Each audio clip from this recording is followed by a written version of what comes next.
Varanasi title విషయంలో జక్కన్న పరువంతా పోయింది, కొంచెం చూసుకోవాలి కదా రాజమౌళి గారు అంటూ చాలామంది కూడా చాలా వ్యంగ్యంగా మాట్లాడుతూ ఉన్నారు.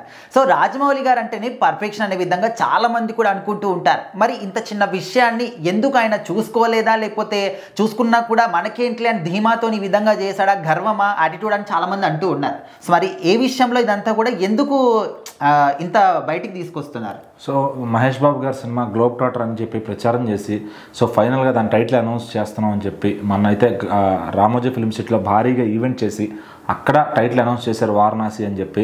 సో వారణాసి అనే టైటిల్ మహేష్ బాబు గారి ఫ్యాన్స్కి ఎంతో నచ్చింది. ఎందుకంటే ఇది ఇండియా వైడ్గా కాదు, మొత్తం ప్రపంచవ్యాప్తంగా ఒక ఊరు పేరు కాబట్టి ఖచ్చితంగా క్లిక్ అవుతుంది. సో దీన్ని ఎవరు తెలుగులో రాసినా, ఇంగ్లీష్లో రాసినా, హిందీలో రాసినా, ఏ భాషలో రాసినా వారణాసి అనేది అలా రిజిస్టర్ అయిపోతుంది కాబట్టి చాలా క్యాచీ టైటిల్ పెట్టారు. ఇదే మాకు కావాలి, బాగుంది అని చెప్పి కూడా మాట్లాడుకున్నారు. అయితే ఈ సినిమా ముందుగానే ఆ టైటిల్ బయటకు వచ్చేసింది, వారణాసి అనే టైటిల్ వచ్చేసింది. చాలా మంది మాట్లాడుకున్నారు, ఇది ఓకే చేసుకున్నారు. మధ్యలో రుద్ర అన్నారు, కొంతమంది వేరే వేరే టైటిల్స్ గరుడ అనుకున్నారు, సంథింగ్ టైటిల్స్ మాట్లాడుకుని అందరికీ వారణాసి మైండ్లో ఉంది. సో అదే ఫిక్స్ చేశారు అన్నమాట మూవీ టీం వాళ్ళు కూడా.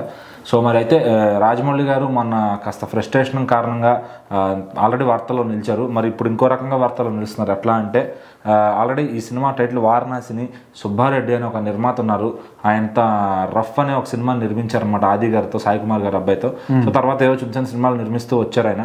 ఇప్పుడు ఆయన 2 ఏళ్ల క్రితమే వారణాసి అనే టైటిల్ని రిజిస్టర్ చేసి పెట్టుకున్నారంట తెలుగు ఫిలిం ఛాంబర్లో. అయితే ఇప్పుడు దాని గురించి రాజమౌళి గారు ఈ సినిమా టైటిల్ని ఇంగ్లీష్లో వేశారు. సో తెలుగులో కానీ వేరే భాషలో కానీ ఎక్కడ అది వేయలేదనమాట. సో ఇప్పుడు మళ్ళీ తెలుగు భాషలో అది వెయ్యాలి అంటే రిజిస్టర్ అయిన ఆ టైటిల్ ముందుగా వాళ్ళు చేసుకున్నారు కాబట్టి కంపల్సరీగా దీనిలో ఇష్యూ అయితే అవుతుందన్నమాట.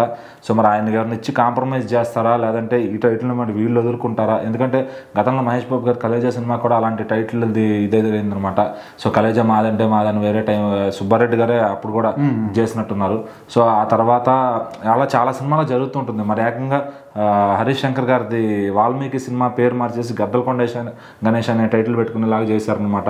అంటే నిర్మాత ఎవరైనా అవతల చిన్న వ్యక్తి అయినా పెద్ద వ్యక్తి అయినా నిలబడ్డాడు అంటే కనుక ఖచ్చితంగా పెద్ద సినిమాకైనా సరే కోసాలు కదలాల్సిందే అనే రేంజ్లో నిలబడతారు. సో మరి ఈ టైటిల్ వారణాసి కోసం తెలుగులో ఆ నిర్మాత ఎంతవరకు నిలబడతారు? ఎందుకంటే ముందుగా ఆయన చెప్పుకున్నారు కాబట్టి మరి ప్రొడక్షన్ కౌన్సిల్ కూడా ఆయన పక్షాన్ని నిలబడతారా, లేదంటే ఈ సినిమా నిర్మాతల పక్షాన్ని నిలబడతారా? మరి రాజమౌళి గారు చేసిన తప్ప రైట్, ఆ సోషల్ మీడియాలో ఇప్పటికే అలా ఎందుకు చేశారు, ఆల్రెడీ టైటిల్ రిజిస్టర్ ఉన్నప్పుడు మీరు ఎట్లా పెట్టుకుంటారని చెప్పి మాట్లాడుకుంటున్నారు. మరి రాజమౌళి వారణాసి అని వేసుకున్నారు ఆయన. సో మరి అదే కంటిన్యూ అవుతుందా? తెలుగులో కూడా వారణాసి అనే ఫాంట్ని తీసుకొస్తారా, లేదా ఇంగ్లీష్లోనే వరల్డ్ వైడ్గా టైటిల్తో లాగిచ్చేస్తారా అనేది చూడాలి. లేదా తెలుగులో టైటిల్ పెట్టకపోతే మరి కొంతమంది గ్రౌండ్ లెవెల్ మాస్ ఫ్యాన్స్కి అర్థం కాదు, ప్యూర్ ఇంగ్లీష్ చదవడం రాని వాళ్ళు ఉంటారనమాట. వాళ్ళకి వారణాసి అంటే తెలియదు అనమాట, అదేంటి అక్షరం కూడా. సో మహేష్ బాబు సినిమా కానీ గుర్తించుకుని వెళ్ళాలా అంటే చాలా అదొక ఇప్పుడు భాషా ఫీలింగ్ అనేది చాలా ఎక్కువైపోయింది అన్ని రాష్ట్రాల్లో. మరి మన తెలుగు వాళ్ళు కూడా ఆ తమిళ నుంచి వచ్చే సినిమాల టైటిల్ తెలుగులో కావాలని అడుగుతున్నారు. అలాంటిది మరి మన తెలుగు సినిమా టైటిల్ తెలుగులో పెట్టకపోతే ఊరుకుంటారా?